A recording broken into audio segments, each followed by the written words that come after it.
literally the backyard where like I got stabbed. I didn't really tell anybody what I was kind of doing.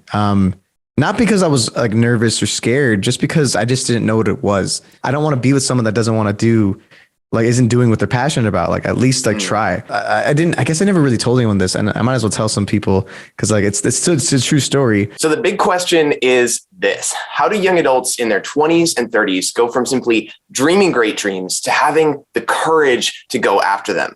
What if there was a structure that we could go through that so many others have used to know the secrets and actually achieve it for ourselves? To be able to talk with those in the midst of dreaming great dreams and learn from them how to clarify our own dreams, pay the price to achieve them, have them be fulfilling and significant. If that is you and you're thinking, man, this is something that I want, I have these ideas, I have these dreams, I have these goals, but I don't yet know how to bring them into reality, then this is the podcast for you. And I want to welcome Marcos or Macro onto the podcast with me. Macro or Marcos, thank you so much. I got to figure out which one I'm going to call you. I'm just going to call you Marcos. You can call me Marcos because you know me like that. Like it's you can do that. You have permission to call me by my real name, by my government name. But Marcos, if you can just tell me a little bit about your current focus and what you're doing currently in your life, I'd love to hear about that. Yeah. So, I mean, currently I've been doing it for the past 4 years now, but or 5 years now. I have been doing YouTube and also a little bit of streaming full time as my job. It's my entire job. I make content. It's primarily video game content. I've been doing that for 5 years. I record and then I write scripts and then I edit and release content on a weekly basis on my channels. And it's been a dream. It's been great. And yeah, I love what I do. That's what I've been doing, in terms of what I'm currently like working towards. Honestly, just continuing to hone the process and to make it even better.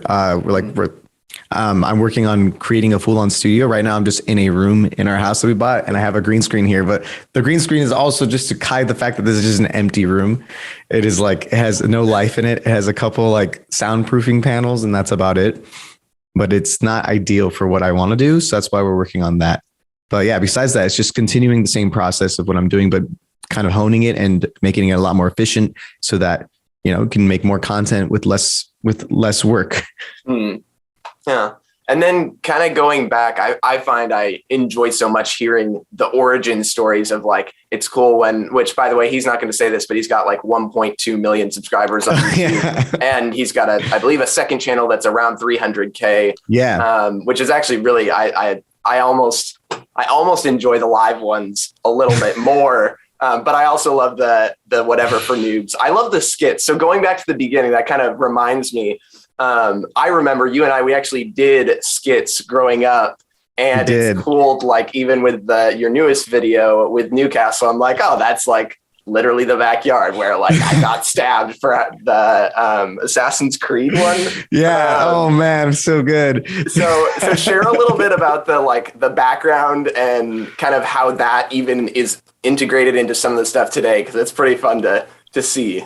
I mean, yeah. So growing up, if Daniel probably maybe never mentioned this, but like, so I grew up as a neighbor to Daniel. We were that's how we met. We were friends since childhood. So him and his brother and my brother, we'd get together, and I had a couple ideas for just skits, like goofy skits. It's kind of like it is very much like foreshadowing the more modern versions of these skits. But I worked with like cardboard or whatever we had, like just really terrible props. And we would make these fun skits, it was just like sketch comedy back in like the olden days of YouTube. And that's all there was on YouTube, was just people making like just goofy videos for low budgets. And yeah, one that we worked on together that I do have fond memories of is we did an Assassin's Creed video, like how to be an assassin or something. It was really dumb. And I look back at it quite fondly, because it's just like, wow, I do have like the same style, but just as a child. And yeah, we obviously could see like that we were just so, I was at least very inspired by the other content that was on YouTube, because I would be watching YouTube every now and then and be like, this is so cool, I could do that. And then, so that was like kind of like the origins, in the sense that I've always in the back of my mind thought that it would be fun to make content or just be like online doing stuff. It wasn't something that I obviously strived towards like throughout my entire career. In the sense that like, I didn't like go to immediately start editing the moment I was like in high school or college. I went to college. I went to college for mathematics, economics, accounting. Like I did all that kind of stuff, like like a normal regular career. So that's a little bit of my a bit of my background. I mean, I can just kind of basically I went to college. And then I graduated college, didn't really know what I was going to do. So I decided to start tutoring mathematics. And maybe I was like, oh, maybe I'll be a math teacher. So I was working towards my credential. But on the side, I had a lot more, I had a lot more income than I ever had. So I was like, oh, I can just buy whatever I want, like, game wise. I can never do because I was very much like relying on my parents for that. So now as an adult, I'm over here playing games and now I'm like, oh, I could record stuff and actually start doing stuff with this that I could never do before. So that was kind of how it started when I realized, okay, I still had this passion for making fun videos. I just didn't have the financial means or the time. And then that all happened when I finally got a job and that was kind of the catalyst to give you the resources to be able to buy the things. And so while you were at UCLA, you weren't posting really at all. No. And the videos that we made, or really David and you made primarily. Yeah. Did any of those get any like real, like I've never even looked back. Some of them have now because I've kind of mentioned them in passing or in a video once so when people know they exist now. Okay. It's very public knowledge at that point. So some of them have gotten a lot, like 500, 600 views now. But before I mentioned their existence, I think they had at most 100 views. Okay. And the Assassin's Creed one had the most views because it was like a trendable topic so people probably accidentally stumbled upon it. You're but no, there was intentionally doing SEO and it was searchable. Exactly. So we never blew up. And I mean, had we blown up had the videos done really well when we were kids, who knows where we would have been, but obviously they didn't do that well. And so we got kind of discouraged from continuing. And we also just had no time to make videos anymore because life. Okay. And sorry, to answer your other question. At UCLA, I didn't make any content until after I graduated. I didn't even play video games really that much in college. Yeah. So like there was just like this period where I just was focusing really heavily on like life or like on schooling and my career that I didn't really think about it. So it was once I had free time. That's how did I fill in those voids of free time essentially? Yeah. But I think that's also can be really freeing for people to hear that, like, just because you've done something and then had to step away from it, even for 4 or 5 years, or maybe 10 or 15 years for some people, that doesn't mean that whatever you had, like that comedic, I was thinking about it. I'm like, you've got comedy, gaming, and then you also have music, which I know you played bass, and I don't remember how involved with music you were at your high school. But I know you played bass pretty extensively. And so, for the music, on the music side, like I played bass guitar and I really love bass guitar still. I actually I still own my bass guitar, but I didn't have space for it at the time. So I had my buddy Dom, he has it still. But I've been thinking about getting back into that. But the main thing I was really into in high school was I was in my jazz choir. I was really into singing.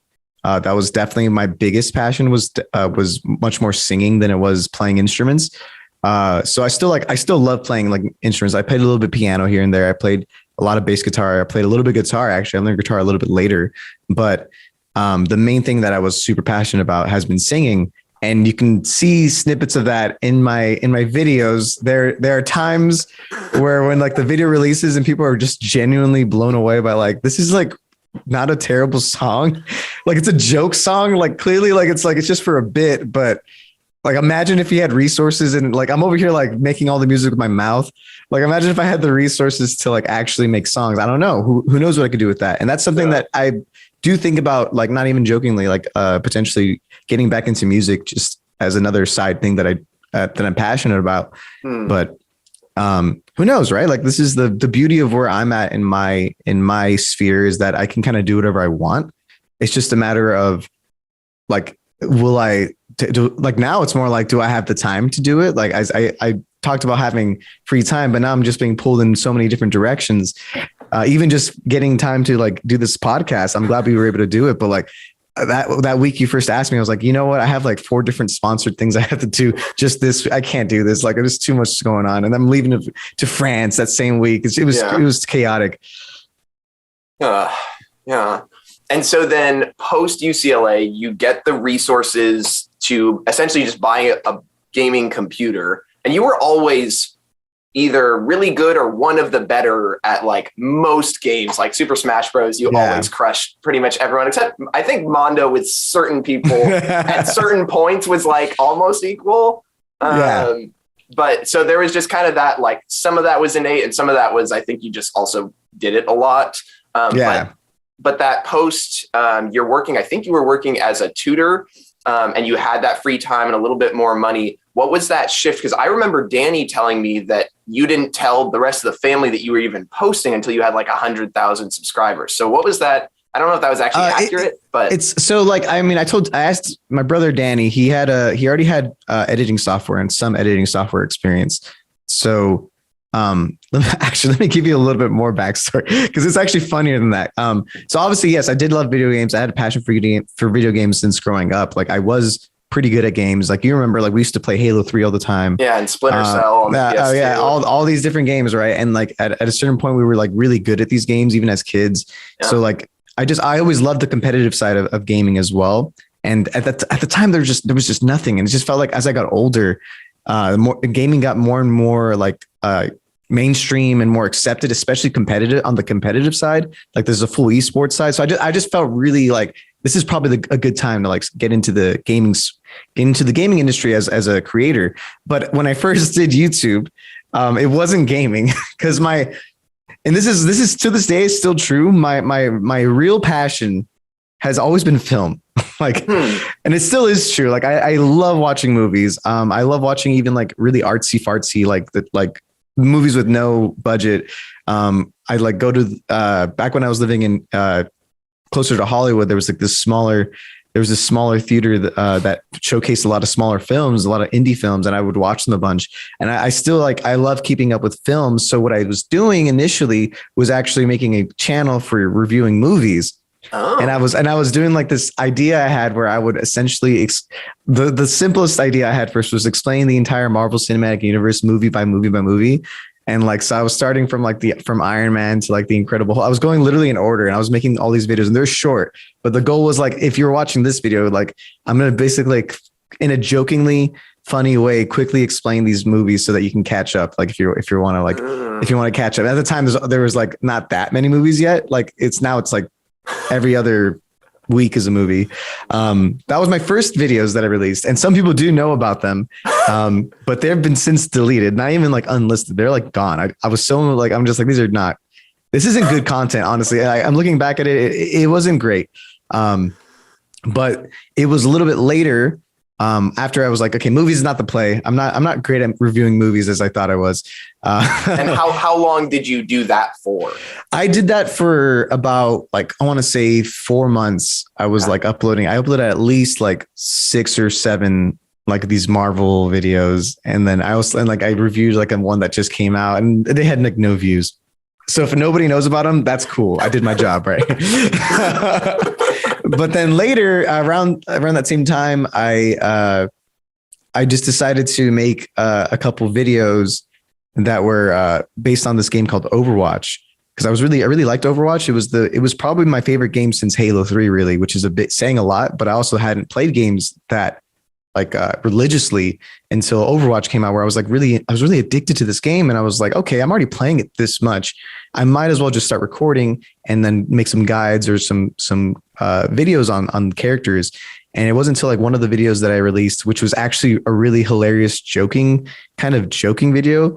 I titled the video called Top 100 Overwatch Heroes, which at the time, I mean, and still there isn't that many. At the time, there's like 20 of them. So there was clearly a joke video. You'd go in and be like top 100, and I would just like throw random like that chair from that one map. Like that's number 9, number 65 goes to the chair. It was just a dumb, like a total meme video.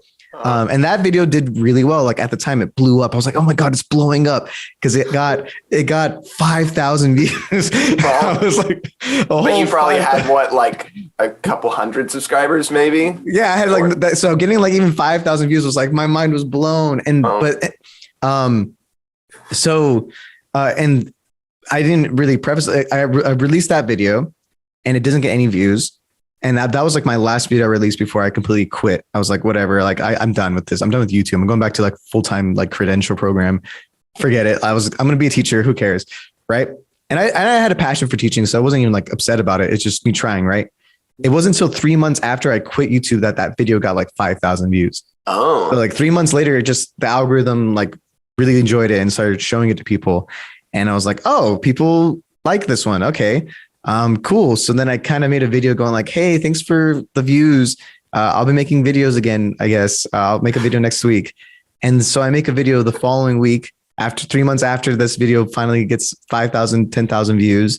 And I make this video called Overwatch Makes No Sense, which is just me kind of making fun of the lore. Like, what does this character do? It's dumb, but it's like people really enjoyed that. And it was just me poking fun at the game's like internal logic of like, well, this guy literally doesn't have armor, but he has more health than this guy with full like armor. Right. That video blew up. It got like 1 million views in like 2 weeks. And I gained like 10,000 subscribers just off of that video. And that's when I was realizing I hit something good here. I hit something. I struck gold with this idea. And so I kind of kept like, milking that idea a little bit while still doing other content and stuff. But that's my true origin story. Cause then at that point I was like, okay, I think I got something, and like, you have to ride that momentum to keep going. And I did that. I think I did it in a smart way. And I can talk all day about like the logic that I had with how I made that content, but, I want you to obviously ask your questions that you have. Yeah, no, I think that would be, so I know that became a series, but I would love to hear kind of the back, like that thought process behind that of, hey, this worked, it got 1 million views. Okay, there's something here. And I imagine at that point, Overwatch was still pretty big as a game. Yeah, it was 100%. Like the game was still, it was like a year deep, but it was definitely one of those games that got bigger over the years. I definitely hit it right. I hit Overwatch when it was still on the up and up. And now it's like on the opposite. It's like non-existent, but that's just how games and lifespans of games work. But I had in the back of my mind, I knew like I can continue making these like Overwatch Makes No Sense videos. And I made a sequel immediately, like the second one, but I didn't want to be just known as that guy. Cause like, I've also just kind of analyzed other YouTube channels that I saw, where like they kind of have one thing. And if they try to branch out, it just, you can see that no one watches the other things. Right. And my channel was so small at this point that like, I don't want to get all my subscriber base off of one idea. So if I ever try to do anything else, it's just going to falter immediately. Right. And this wasn't really like I joke about, like, I'm like, I say they're stupid videos. I genuinely think they're pretty dumb videos. In the sense that like, I've actually completely changed how they worked. Cause at first it was me just poking fun at it, but then I used it as a tool to get my audience involved, where I said like, go on my Twitter and let me know what you think makes no sense. And like the best comments I'll like feature in the video. And that's literally what I've done since then. So like the goal in my head was like, if people think that the video is dumb, it's like, it wasn't my idea though. Like it was they're the ones that said it. Like I'm just reading it and like agreeing or disagreeing. So I still have that as a series, and I still make like Makes No Sense videos for other games, but I knew that initially I didn't want to be stuck in Overwatch, and I didn't want to be stuck with that series just as the only thing I did. So I in my head, I was like, I still want to do guides. Like I want to do guides for characters. I want to do guides for games. I want to be able to review stuff and talk about things in any game, any topic, anything I want, game wise, at least. And that's when I released what is still my flagship series, which is the For Noobs series. I released Overwatch for Noobs as like my initial review for Overwatch. And I really do think it was like, that was the first video I was really passionate about, like what I made. It didn't like blow up or anything, but it had good viewership. Like not like compared to the 1 million views that this thing had like 100,000 views. It was like, cool. I'm okay with that. Like I'm okay with getting 100,000 views on this. If that's what I can like strive for each time, then I'm happy with that. And the reason why that mattered was that like within a couple months, this new game Fortnite came out, and a lot of the other Overwatch content creators like couldn't really do that transition. But I was lucky enough to like not be big enough yet to where people knew me just for one thing yet. And so I immediately did a Fortnite for Noobs video. And that video did really well because I got it out within the same week that Fortnite blew up. Like, so like it was all about timing and stuff. And I was like, okay, now I already established that like, hey, yeah, I do mostly Overwatch content at the moment, but I can do, when a new game comes out, I can do that. And that was what kind of helped me grow in a very natural way, where people obviously knew me for a game, but they weren't surprised when another video came out. And in fact, they would watch it because they're like, okay, this guy's reviewing this new game, like kind of like a more bigger, like journalist, like it feels like almost like a blog that you're watching, because it's like you're not here for just a game, you're here for my opinion on the game. Yeah. And so ever since, I've been pretty consistently variety. I always have a main game. So like right now that game is Apex Legends. And when that came out, like it was such an easy transition off of Overwatch into Apex. I still did both. But Apex is what really catapulted me from like 200,000 subscribers at the end of like the Overwatch era to when Apex came out. Now I'm at 1 million. Like and what's the timeline difference? I don't even know when that was. So I would say that 3 years ago is when Apex Legends came out officially. Okay. Like 3 years ago, Apex Legends came out. And 3 years ago, I had around 200,000 subscribers. So I had gained 200,000 subscribers in about a year and a half. Wow. From just the Overwatch stuff and all the other content that I made. Wow. And then once Apex dropped, and it dropped, like you have to understand, like the game didn't really have much marketing. It kind of just dropped, and everyone was like, what is this game? And like people played it. And at the time, it wasn't even that big of a game. Now it's gotten to a point where now it is one of the biggest, if not the biggest, like game or battle royale genre of first person shooter type game. Sure. But at the time it wasn't that big, but I was first. I made a video about it. Like immediately I made Apex Legends for Noobs. And then I realized, wow, the series, because it's a character based game, works really well for just that. I can transition like majority of what I was doing previously to this. And it's just worked flawlessly because it's just been it was such a seamless transition into that.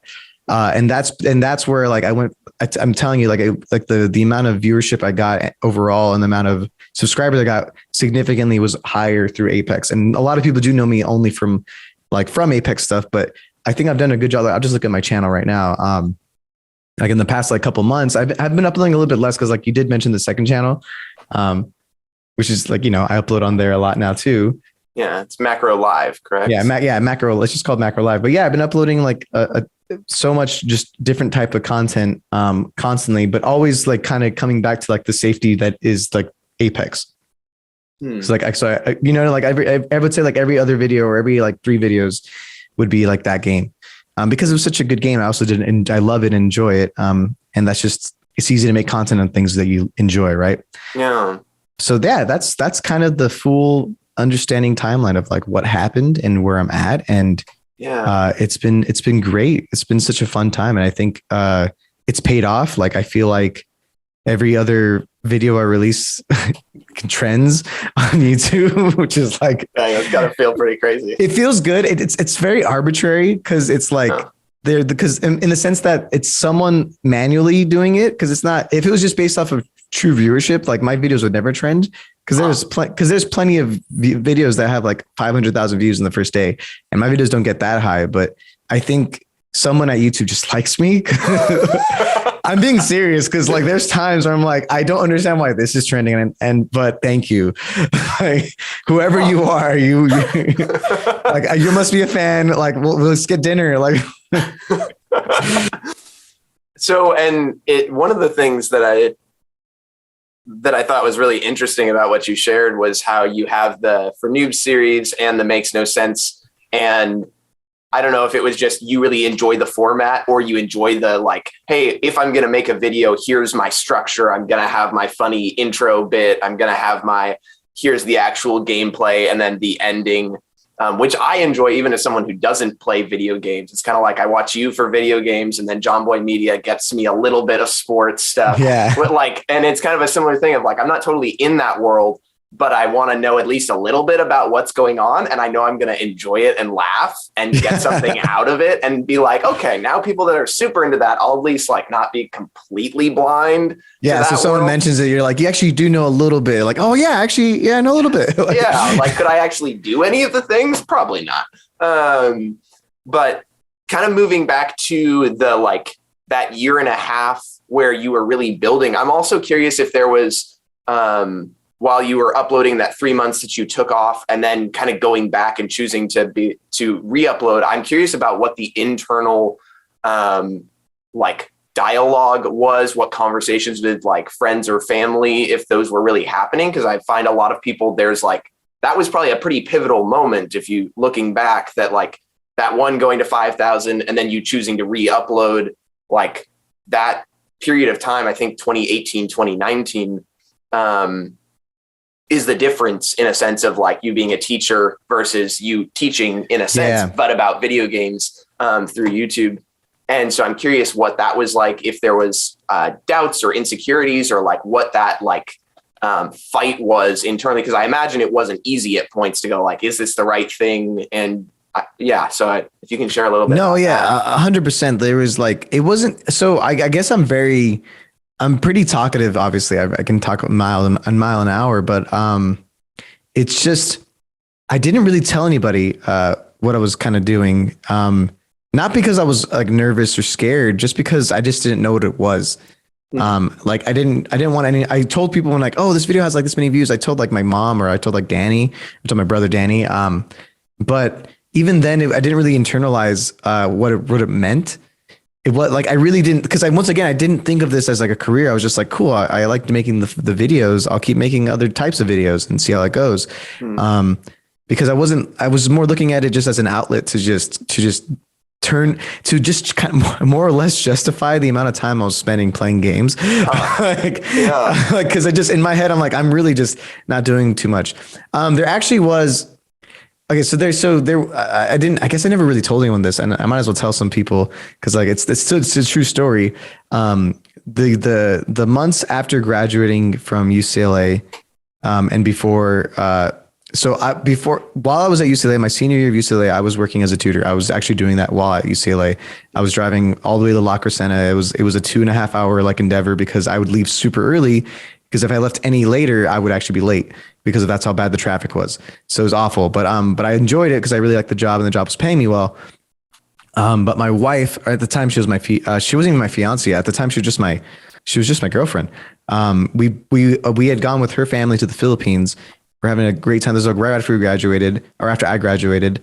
And she had a big discussion with me about like, just what am I doing with people? Like, what are you going to do with your life? Like, what are you doing? And I'm like, oh, I maybe want to be a teacher. It's like, you want to be a teacher? Is that what you want? Or is that what you're telling yourself that you want?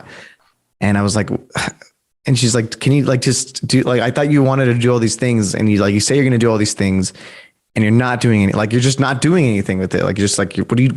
And so we had like a kind of a strong kind of heart to heart discussion about it. And like, I don't want to call it like an ultimatum. Like, she was never going to leave me, like in that sense, but it was very much like, I don't want to be with someone that doesn't want to do, like, isn't doing what they're passionate about. Like, at least like try.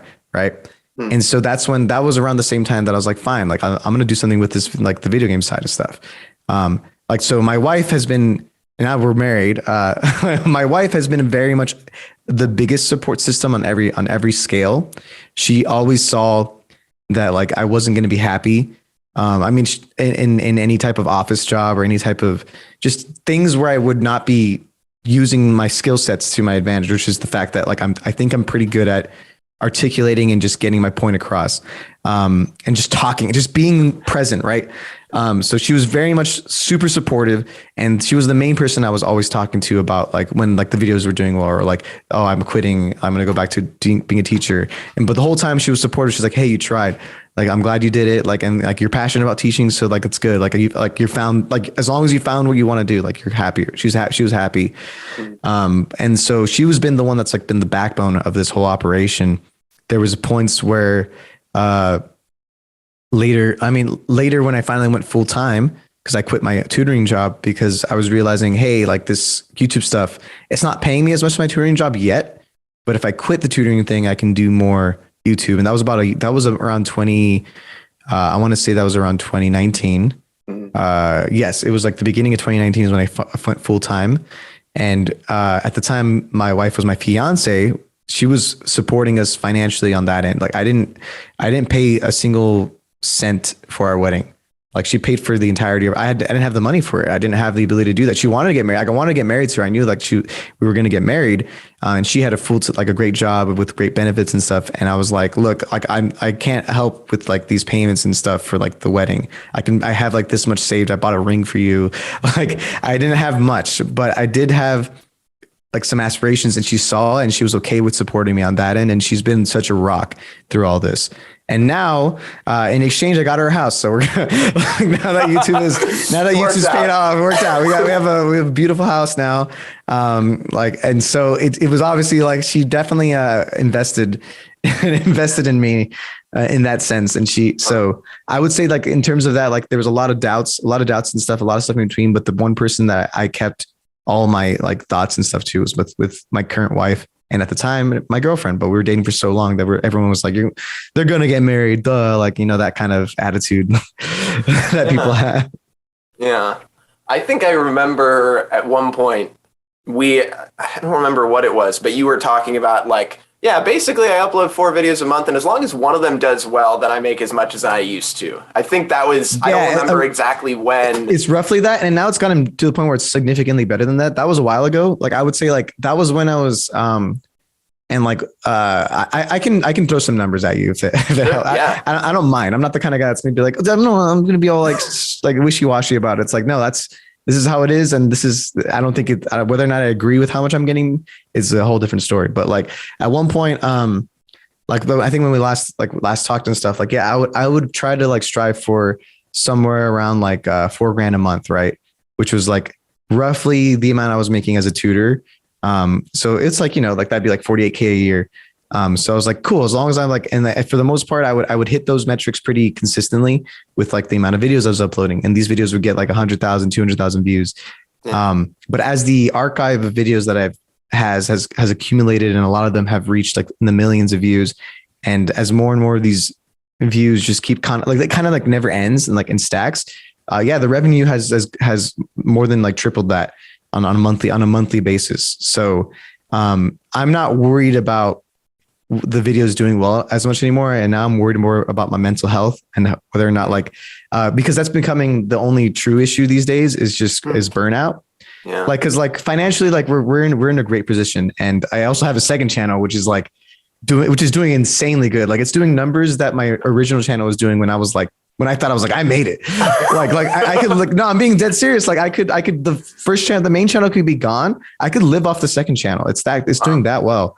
That's so cool. Yeah. So that's why like I'm in a position where I have two whole channels that are doing well. So but mentally I have put a lot of stress on myself because I was telling myself I need to upload every week. I need to like consistently be like doing this. I need to hit the algorithm. I don't want to disappear. Like it's like relevancy is important, but like in reality, that's a true fear of mine is that YouTube can just abandon you because like you have no control over what is searched and stuff. So like, even though right now I'm doing great, by next year I could be getting like 10,000 views a video versus the millions or 100,000s of views I'm getting. And that would be heartbreaking, but I'm doing everything in my power to ensure that doesn't happen by constantly making great content. That's a lot of variety in there. I finally started including my wife in my content. Like, you know what I mean? I'm trying to do that. So, but the stress that was happening was that I'm over here constantly trying to like upload on a weekly basis. And it was getting to me to the point where like, I would have so many nights where I just didn't like get any sleep because I'm just trying to like work and just get it done. And like, it's just taking a toll. It was taking a toll on me. So I've kind of had to like rethink how I'm approaching YouTube because I was doing it like a machine. I was like, last year I uploaded 52 videos. It was a video a week. All right. Or it wasn't even last year. This year it's already May. I think I've only uploaded like, it's like we're almost in June already. I've only uploaded like 18, almost 19 videos. It's like not even close to the amount that I was hitting before. And I'm very happy with that. Like, I'm very happy sometimes just taking a week off. And it sounds weird because they're like, your job's playing video games. Like, so you're take a week off video games. It's like, it's a mixture of things. It's a week off of having to worry about it, having to worry about scripting, having to worry about editing, having to worry about even coordinating a team around like it. Cause sometimes I'm trying to get an editing team to like make the job easier. It's just hard. Because to get people to capture your style is like impossible. And on top of that, even when I did get people that I thought were good at capturing my style, it still required me to like outline the whole video. So it's like, I might as well just edit it myself. Like I still have to like set it all up anyway.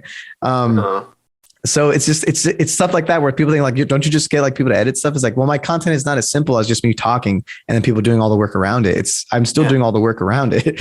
And you got the voiceover bits that like have to make sense. And I have to do the voiceover bits, the skits that I'm featuring myself in. Like I'm trying my best to make it a little more streamlined and less terrible feeling, but and I love my job. Don't get me wrong. This is not me complaining about it, but like, I didn't think creator burnout was the real thing until I got to that point where I'm like, how do people do this? Like some people upload like constantly and it's just it feels like a never ending quest to be achieving something. But now I've mentally gotten a lot better at the point where I do take breaks whenever I feel like I need a break. Yeah. Like this week. Yeah.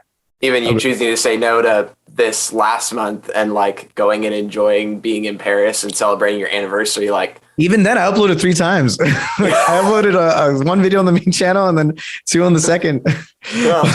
but those were probably pre-recorded. Yeah, they were all pre-done. So that week I didn't do any work. So, but that was the same week that you wanted to do the podcast. I was like, I can't even think about doing that podcast right now. I have to get 3 videos done like before I go.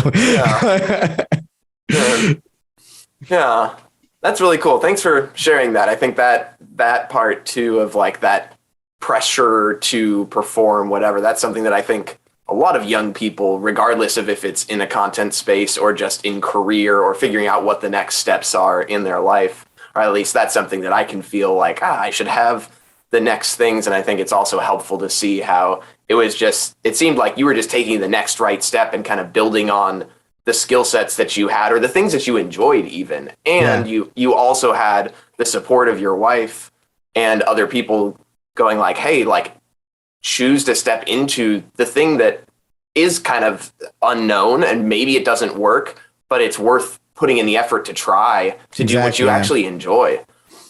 No, 100%. I agree with you. And it's like, you definitely need that support system with family, friends, like loved ones, right? You just need people that have your back no matter what, and are not going to make you feel like what you're doing is the wrong steps, right? Like you need people in your corner they're not yes men. Obviously, you don't want people just being like, oh yeah, that's a great idea. Like I don't mind having the criticism here and there that are like, it's like, that seems like a dumb idea. And I've sometimes explained like ideas to like my brother Danny, who's my harshest critic, and he's like, nah, that's a stupid idea. And it's like, you think so? It's like why would, like, I don't know. It seems like something I wouldn't want to watch. And I changed like my whole structure around just that one, like just that one criticism or something. Right. But yeah, in general, it's just, I think that if you're pursuing any passion, any dream, anything you want to do, you need to look at it from every angle and just understand that like, it's going to take time. It's going to take a lot of work. It's going to be a lot. It's going to, but I guess the biggest thing I can tell people is that if you're doing it for the goal of like being successful in like in a monetary sense, like that's just the wrong way to look at it. I was never looking at it like that. It was just more like, my goal was more just to see if I can fill a void in the content space that I felt wasn't there. Cause like, I think that's what a lot of people look at YouTube and they approach it from that angle where they're more or less not trying to make content that you think people want, but content that you think would do well and therefore make me money. And like a lot of people think that way, and a lot of people can be successful that way. But I think that like you can just tell when someone has their heart in the video making versus not. And my heart was in it the whole time. It was my true self has always been kind of front and center. I mean, I have no shame. Like these are the bits I do. Like, I think like they can be kind of embarrassing and stuff, but like, if I ever wanted to be like, do anything, in the public sphere, that's going to always be like, people are going to have photos and be like, is this you? And it's like, that is me. That is, I did dress up like that. There's no limit to where my shame will go. I honestly, for a funny bit, I will do some crazy stuff. Like if it's funny, if I think it would add to the video and add to the humor. Very cool. And one of the things I had noticed, which probably added to the craziness before going to France, is I noticed you got signed to Soar Gaming. Yeah. And so share a little bit about what that was like. My understanding from what we talked about is you don't really have a YouTube manager or different things. So I'm curious as to what, like, as you've grown, how that shifted and what that's kind of what you're hoping to do with that and what that kind of adds to the table. Totally. 100%. So that's like, there's an argument to be made of like why even join like an esports organization, especially at someone at my scale, but it was very enticing. I won't lie. They definitely were also giving me a pretty great contract because they really saw that I could help them. It was like a very cool mutual agreement where I had a lot of cool ideas that I want to do that aren't necessarily built for like my channel or even then I don't have like the team to make it like a more high budget, more cool, crazy things. Like I always had these dreams of like hosting like a fun like video game show that has a full on studio set where we invite people over. I was just explaining these bits and these ideas that I think would be fun to produce, but I don't have a great team around it. And so this Soar Gaming approached me as a content creator, as a content creator team. They have also pro players that they sign as well. And they saw me as like, hey, like we scratch your back, you scratch ours, kind of like we'll help you achieve some of these passions that you want to do in the esports sphere. Because I'm very passionate. Like I said, I'm very competitive. I'm very much into esports and into higher level gaming. So I have a lot of like fun, like I had a game show idea that I was like, we're going to be working on, but I also have dreams of casting high level sports, kind of similar to your brother, Donnie, how he casts like that. But I'm trying to cast video games. Like I'm talking Smash Bros tournaments. I'm talking Apex Legends tournaments. I'm talking Halo tournaments, things like that I'm really, really into. And they love that I have this wide net that I am into, because they're like, they can sign me for doing Apex content, but then they know that, hey, there's this event coming up for Smash Bros. Would you like to like be a part of it and stuff? And if I want to host like a Smash Brothers tournament, I can have their branding and their resources to help make it a real thing, especially like those ones are usually like in person. So I would have that team and that support. Whether or not any of this comes to fruition is on them, really. Cause like I do have all these ideas. I have like a bajillion ideas in my head. And it's really on them to help me put them to fruition. And already I'm working on a big tournament that's coming next month for Apex Legends. And I already like got a bunch of content creators and professional players to sign up and be a part of it. And now I'm just looking more for like sponsorships and a budget to help make the prize pool a little nicer. But that's just something I'm already doing with them and getting that going. But that's kind of like what I joined them for. And it's a year-long it's like a year-long contract. So after the year's up, if I found that the relationship was fine, but not enough, I can always back out. If I found that the relationship was very fruitful, I can continue it going. Right. And that's kind of what I did there. And like, it's obvious, esports organizations, there's a lot out there. I don't know how well versed you are in like the different names and stuff. There's like FaZe Clan, 100 Thieves, TSM, Cloud9, like all these different esports orgs. They all have their different approaches to how they handle content creation and stuff. And part of me also joined this org with the hopes that like either I can help grow Soar to the point where like they get a little more recognition, or if that doesn't succeed, potentially another org sees that like, hey, this guy has a lot of potential, and we keep going from there. Because I do like the idea of having a full team, but I also love the idea of like the team. The reason why I like joining a team aspect versus hiring a manager, managers tend to take a little bit more cut from the top. So like they're helping you in every way they can, but they're helping you because you pay them, versus like these teams are like, no, they're helping me because they want to grow their own branding and stuff in tandem with you. It's like it's more of a win-win. It's more of like a mutual like benefit. It benefits both sides a lot more. Yeah. I've been looking into management teams and stuff actually. And there's one particular group that has been very close to almost signing me full time as a manager. I just found that I didn't need one. The only thing I needed from a management team was to help me handle sponsorships a lot better. So I do have a full-time like sponsorship team now. then the way that they're paid is they take just a cut off of the sponsors they get. So it's not like it's not like they're taking money no matter what happens. It's like the better they do, the better they help me with sponsorships, the better they do. Yeah. So that's the team I have right now for that. And I love them. They've been so good at like getting in these like really clutch, really cool, like big sponsorships in the most recent couple of videos I've been doing. Yeah, like and they seem to align with, like, I know one that I've seen I think a couple times is something gaming PC wise. Yeah, Apex gaming. Apex PCs. Yeah, they're not related to Apex Legends, but yeah. Yeah, but I just like that. Just seems such a like natural product fit for who you are and for your audience. And knowing that like the kind of PCs, I remember moving your PC and you're like, it's this much, and like this is how I do all my stuff. So yeah, you're like, this is huge. You're like, that's crazy. That's such a big PC. Yeah, it really is. It's even bigger now. Really? Yeah, well, not bigger. It's like more of a cube. The case I have is like more boxed. I love it though. It's way better for cable management and like good airflow. You gotta come over and see it. You gotta see what we've done with the house since you were there when you moved us in. Yeah, I remember. You haven't been there since, right? No, I remember did you ever replace the fire alarms? That one, I replaced all the fire alarms except the one in the kitchen. That one, I think we've kind of deactivated it because anytime we cook anything, it would go off. Oh, and I was just like, look, if there's a fire in my kitchen, like the smoke will reach like the living room. It was like, I say this like half jokingly, like I will replace it, but that one was the most annoying one. Like it was to a point where like I was like every day this goes off, and then every month I have to replace the battery because it goes off so often that it died. And I was like, I can't do this. I can't. I can't goes off while you're recording, and you got to re-record stuff. Oh yeah, multiple times. So many times, like Alex will be cooking something, and I'm like, "Are you serious? Like that same one?" Like, but yeah, those fire alarms have been an issue since day one. Very cool. Well, anything else that you want people to know about? This is probably going to go live. It might go live in a month, or it might go live sooner than that. But it's somewhere between May and maybe even into the beginning of July. Could be the latest that it comes out. I mean, honestly, I have nothing to plug or anything.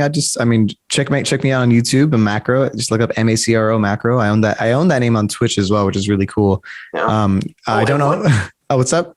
Oh, I was going to ask, I know you, or I think you have a streaming schedule as well, but I don't even know what that is. Oh, it's on your Twitter. So I don't have a streaming schedule, like no official. I don't have an official streaming schedule, which I know my fans hate because I just go live whenever I want. I always notice the community posts, but I'm almost always like a few hours too late, and I'm clicking. I will say I will stream anywhere from 10 a.m. to about 1 p.m. That's when I start. So it starts around then, but it will never be later because I do hang out with Alex the moment she gets home. So like I don't like to stream into like past. I don't want to like I stream for like 3-4 hours, and I would never want to start and then be like. It'd be like 7 p.m. or 6 p.m. by the time I'm done. So I'm already like, I don't want her to wait. Like we usually go to the gym afterwards we just have things that we want to hang out. So yeah, it'd always be either the morning Pacific Standard Time or like the afternoon latest. That's when I start. So I'll be probably on today and at noon. I just need to go to Best Buy real quick because they just announced Apex Mobile, and I need to like have the converter from my phone to my Elgato that I have that like records stuff, so I can play the game on stream. Very cool. So, but for the most part, yeah, like I don't have a stream schedule. I will have one officially once my studio's made, because like the issue is more like I want to do more streaming and stuff, but like it's just hard to want to do that when like I don't have a great setup. I mean, I think the green screen's pretty fun. I've done a lot with it, but I can't wait till I finally have like a studio with a full on background that has like neon lighting and just it's gonna look so epic. You got to come through and when your father and my dad are finished with it. Yeah, I'll be down actually in like 2 weeks, so I may come sick. Yeah, let me know. Yeah, I shall. And I guess lastly, with what was the inspiration for building the studio? I know my dad's been helping with that, but is it really just the streaming focus? Like that's kind of the main thing, or what was the idea? So there was a lot of logistical reasons to make a studio. One, the computers run really, really hot, right? So I would be closing every single vent in our house except the vent in my room and blasting AC into the room just to maintain like a even neutral level of comfort, because otherwise I'd be sweating like a pig. Like, if I'm like streaming or recording, even sometimes I'm just like recording, and like Premiere takes up a lot of power, and and you can start hearing the fan like zzz, so now my recording is ruined by like a slight like in the background. So main the reason is that like I needed its own little box of like smaller space that had its own AC unit, which you already bought, its own separate like cooling unit, while simultaneously being a lot more soundproof. This room is terribly sound engineered, but I always knew this was going to be the room that I set up in, because we bought a 3-bedroom house with the intent of, if we have like boys, girls, like boom, they have their separate rooms. So this is never going to be the setup. We bought it with knowing that we're going to build the studio. So that was the other thing. It's like 2, we needed to build it outside because this is not going to be the permanent spot. 3, yeah, like soundproofing. The fact that it's going to be completely like dead, like it's going to sound Krispy Kreme inside. It's going to be amazing for recording anything in the future. But also on top of that, I've been doing, and I'll keep this one. I'll keep it a little low key. This is we call it in these parts I can't disclose anything beyond this, but the only thing I'm going to say is like, I've been doing voice acting work. That's all I can say. So in the future, if I do future voice acting work, it would be nice to be able to record some of the stuff. Sometimes they want you to do pickups, but if you don't have the right sound space, you have to go into a studio. But if you have your own great sound, like you can just record it at home and then send it to them, and they're like, yeah, that's good. Thank you so much for the pickups. I see. So that's where my dad and him building studios for my brother across the country, and that made sense. Well, we also just wanted Don to be there because he's just good at helping build studios. Period. Yeah. And I guess my dad's like, you owe me one. I went all the way to Nebraska with you. And Florida, right? Yeah, and Florida. He didn't go to Florida with him for that one. That was all Don. That was all solo Don project there. That story's hilarious. If you haven't heard the entirety of that one. I don't know if I have. I'll need to call him just the fact that he would take the drywall up like 4 stories by himself. Like he had to take full on sheets of drywall up 3, or not 4 stories, it was like 3 stories. It was very small. So he had to like, the staircase was tiny. So he's like over here. It took him so long. He was so tired. But the funniest part is that he had asked someone for help that he saw that would like live there. Like, hey, like they saw that he's like, hey, do you need help? Someone approached him. And he's like, yeah, that'd actually be great if you could help. And then like, okay, I'm going to go inside real quick and then I'll come out and help. And then they never came back. And then Don is still going on. He's like carrying all this stuff and doing all this work through the night. And then finally they come back and they feel so bad. Like, I'm so sorry. I had to take a call and then I just got like lost. And like, so him and his bunch of his friends, this stranger and his friends helped your dad out for the rest of like the drywall and all the other stuff that they're transporting. And your dad just didn't have to do any work anymore. He's like, thank you. But oh my goodness. But that was I love that. I love that story. I was just like, that's just so, he just sounds so mad. He was just like, why would he tell me he's going to help me and then not come? Just say no. Like, don't even approach me. They approached me. Like, don't give me hope. Yeah. Oh man. Well, hey man, thank you so much for coming on to the podcast and sharing your story. And those were some things where I was like, man, I really just don't know that like post UCLA phase, because I was already up here and we weren't talking as often. And so, thanks for sharing that. And I think that will help so many other people that are especially in that in-between phase of knowing if it's going to work or if it's not. So thanks for sharing and being vulnerable and sharing the importance of people being by your side in that process, and the importance of Alex in your life. And that's just super cool to also hear, her supporting you so well and you guys just being able to love each other well in life. That's really cool. So 100%. For all of us listening, I pray that we would be people who live by faith and are known by love and are voices of hope. We would dream great dreams and have the courage to go after them. Adios. Thanks so much, Marcus. Bye, Daniel. Adios. Adios, amigo. I forgot your Spanish is so good.